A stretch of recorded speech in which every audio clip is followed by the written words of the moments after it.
camera went like this. Sorry for that, you Pisceans. I wanted to start my introduction differently. It did. A bit weird though, but welcome to you Pisceans. Welcome to February 2013, and I think it's going to be a Piscean-like month. So I think it's going to be a very nice month for the Pisceans. And why is that? Well, there are a couple of things going on. Mercury, what else? The North Nodes, and something about Chiron I want to say as well. Let's start with Mercury is going retrograde. And the thing is that when Mercury, I know a lot of people don't like that, when Mercury goes retrograde. And it can be annoying. But I think now for you, it's not going to be that annoying. And it just means, or the idea behind Mercury retrogrades is that we need to rethink certain areas of our life every now and then. And the thing is that Mercury, as from the 1st of February, it's going to enter your sign. It's just going to enter your sign the first week of the month.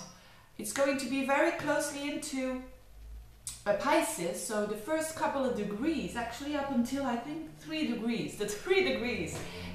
I love that band, the 3 degrees. But now I've lost a bit my thing, yeah.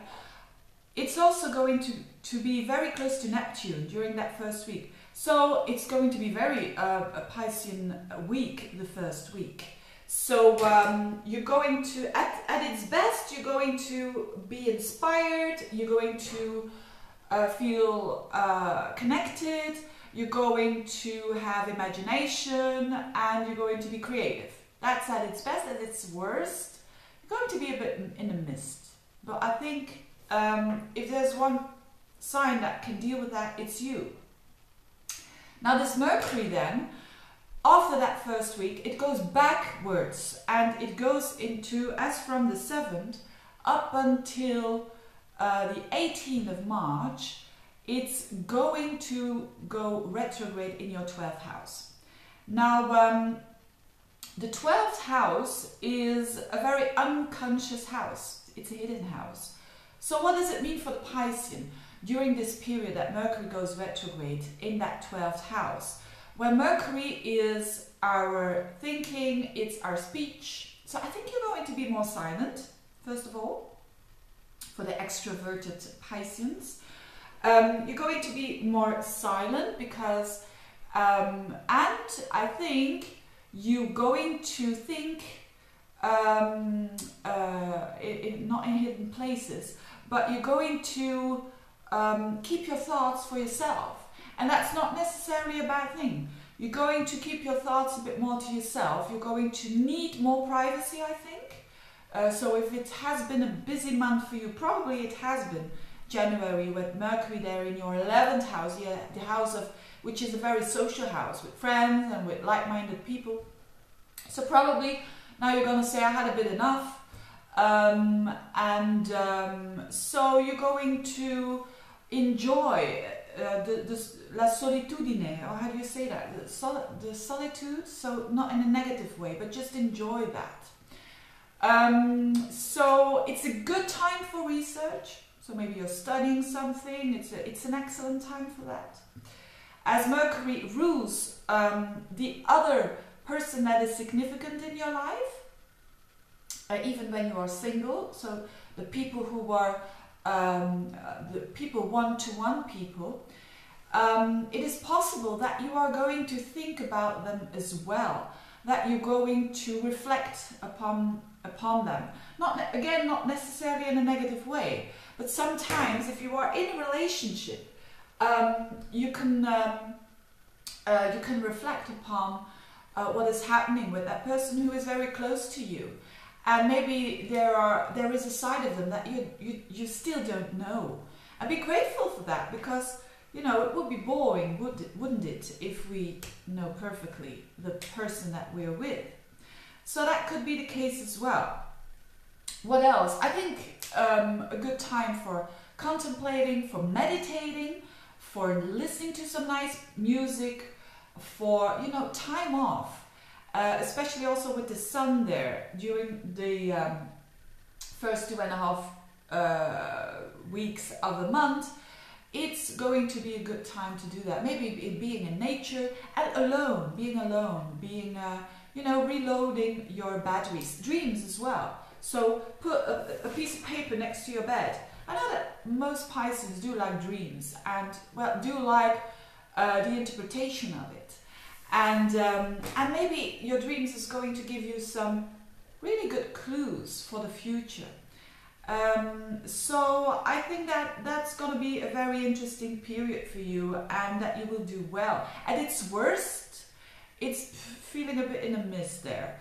But as the old sign of Pisces is represented by, I don't know if it's that old, the sign, but it's represented by two fishes. One is going to that direction and the other one is going to the opposite direction. So Pisceans are very familiar with going a bit like to the right and then to the left and then to the right. They are familiar with that. So I think you will not feel it as mist. So therefore I think it's going to be quite positive for you, that retrograde. And it's in Aquarius. So I think very new ideas may come up, you know, during the night when you sleep, or during the day when you sleep. Maybe you're on the night shift. And so very unusual ideas can come up, a vision of something for the future, because Aquarius is always orientated also towards the future. It's that future aspect. So look out for that. I think that's going to be very interesting. Around, no, that's not important for you. What is Jupiter doing? Jupiter is still in your 5th house, so still very fun. I'm repeating this every time. It's fun. It's a house of enjoyment. It's a house of creativity in most general. So have fun and stay doing that and enjoy the good things of life, and I think that will continue for you, and I hope it will. But another thing that is shifting is the nodes, the North Node and the South Node, and they're shifting from you know, the whole year of 2013 it was in a fellow water sign of Scorpio in your 9th house. So the North Node is always where we need to go to in the future. But it also is a pointer towards something that we're not that good at yet. So it's that longing for more knowledge of a certain area of life. For you, it's the 9th house. So it must have been a year of searching for more knowledge with the capital K, because it's a very Sagittarian house, the 9th house, that wants to know as much as it can in relationship to the higher knowing, you could say. The connection that we have with our higher self, or with the universe, or with God, or with Allah, or whatever that is your God. Now, so that has happened, and that might have been intense. So maybe an intense shift, or a strengthening, or more committing towards your own visions and towards how you believe in the world, what is a very strong connection for you, and that shifts towards Libra, and as from the very end of February. So the last week of February there is a North Node shifting towards Libra. So for all of us it's going to be from the very intense committed Scorpio more onto the more diplomatic, charming energy of Libra, and it's in your 8th house. So what does it mean? And it really has a meaning there, because around the end of the month it's going to conjunct Mars, so the North Node and Mars, and that is a really strong energy in the 8th house. That's why I mentioned this. And what does it mean for you? Well, Mars is action, and Mars is where we, it's our longings and what we want to do in life. And it's in that 8th house. I talked about that a lot in January and also in the yearly horoscope. So it's about you taking action towards regenerating yourself. You know, parts of you that die and new parts of you that come into your life. That is, it has to do with your self-worth as well and worth of other people. Now, Mars is conjuncting that North Node. So it means it's going to be more intense.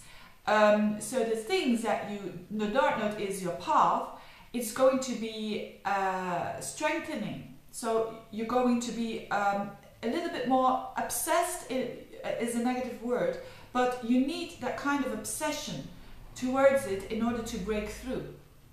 That's what's going to happen with you. So you're going to feel more exhilarating energy towards the changes that you want to do, the transformation that you want to do, towards that 8th house. So it's very intense, that last week, especially for you, because it's in the 8th house, the house. It's also a hidden house, I think. So you're going to work a lot behind the scenes and make sure that, you know, that it's for the good outcome and to strengthen you. You know, it's I see the 8th house as a house that can make you stronger. So you, but as I said, North Node is something that you're not really pretty good at yet. So it's going to be in, something happening there the last week that is going to give the energy of the North Node for the whole year. So I hope I'm not too confusing, but that's the kind of energy. Now the last thing that is quite important, I think, is Chiron trining Jupiter. That is a really good aspect for all of us, especially for you, because the Chiron is in your sign and Jupiter is in your 5th house. So there is an upbuilding towards the whole month of healing and of understanding and of, you know, that peaceful energy that comes towards us when we understand something that has to do with pain. And for you, it's your own pain. It's because it's Chiron in your sign and it is related to the 5th house. So it's related to what you create. And the expression that you do. So for some it will be maybe in their work that they do something and that they're creating something and that heals them. And for others it will be their children, because the 5th house is children. For others it will be sexuality, you know, something going on that has a healing effect upon that as well. So, but it's going to be very positive. So I'm very excited for the Pisces and for the month of February, and for those who have a birthday at the end of the February. Happy birthday and enjoy it. Thank you for watching. Check out, if you are interested in that Chiron, I've made a lot of videos about that. So check my YouTube channel. I have a list there with 5 or 6 videos about Chiron. And if you do want a reading, check the link below as well. Thank you very much, you Pisces, and see you next month. Bye-bye.